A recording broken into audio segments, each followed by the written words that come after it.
So I'm currently working on my PhD in cultural anthropology. It's a field of anthropology that specifically looks at the cultural interactions of living people. So I don't study bones or pieces of pottery. I'm actually working with, talking to, and watching people who are alive doing things. And more specifically, I'm working on or studying young people, three groups of young people in Japan, and how those young people have a global imagination. In other words, how they think of themselves connected both to Japan and the city that they live in, they're all in Tokyo, but also how they imagine themselves to be connected to people or places around the world, around the globe. So the three groups are Kikoku Shijo, so young people who've lived abroad and then come back to Japan, so they're usually bilingual or multilingual. Skateboarders, who are usually young men, many of whom have moved from rural areas in Japan and collected in Tokyo in hope of finding good jobs. Most of them are not successful in finding good jobs, but Tokyo is a great place to skateboard because of the architecture. So they end up creating new meaning in the city. While the city isn't giving them jobs, the city is giving them pleasure in a way as they sort of use the city to skateboard in, and they create new social networks. And skateboarding is a global sport, so they connect both to each other but also outwards to sort of broader communities. And then the last group that I'm studying are advertisers and designers who help create youth culture in a way through their work, but they also travel a lot and move from job to job, and capitalism sort of pushes them around or gives them jobs, and then those jobs disintegrate or the contracts end or the project they're working on, like an ad campaign, either reaches completion or it fails, and so they move on to new work. So they're also mobile. They're very mobile, just like the other two groups, and their identities are also very mobile. They imagine themselves connected to a larger ad or creative industry, but it's also kind of unstable. So there's a lot of concern that these young people have.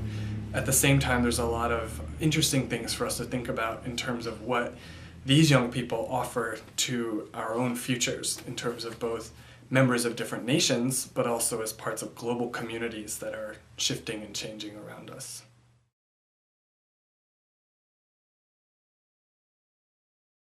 Well, I really love teaching, and this was actually my goal all along.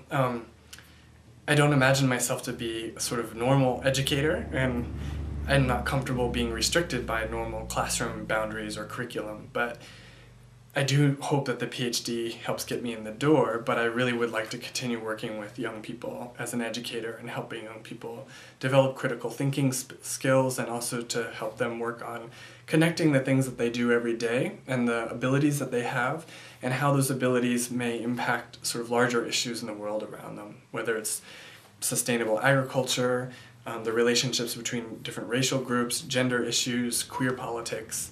I think all these things are integrated, and it's really crucial, I think, for young people to see how these things touch each other and how they actually have power to stitch those different issues together, and how they sort of connect to their own lives, but also sometimes cause tensions or even trauma in their own lives.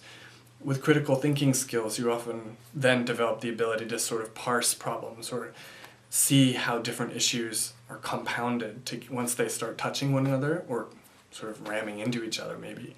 So my experience teaching and working with young people has shown me the possibility of creating really interesting spaces that are collaborative, where both the educator and the kids sort of work together on ideas and issues. And so I'd hope to continue that further. So the PhD really is a way, of course, for me to sort of learn new things, because I want to grow too as a person, but also to perhaps give me another tool or an entree, maybe, an entrance, a passageway into a world that otherwise might be kind of closed because it is formal, like formal academics or sort of rigid educational institutions or structures. Maybe a university professor, although that's kind of competitive. It can be a competitive place to be. I mean, I guess most education institutions do have pretty strong bureaucracies. So I'm not really sure. Maybe part-time at a university, perhaps full-time, or maybe I'll end up working in sort of a new school or a radical school or sort of, I don't know, creative, sort of progressive school that's trying to work out new ways of working with young people. So I can imagine myself in different kinds of spaces, and the range of experiences that I've had over time hopefully would make me sort of fit in well into different kinds of education spaces, I think.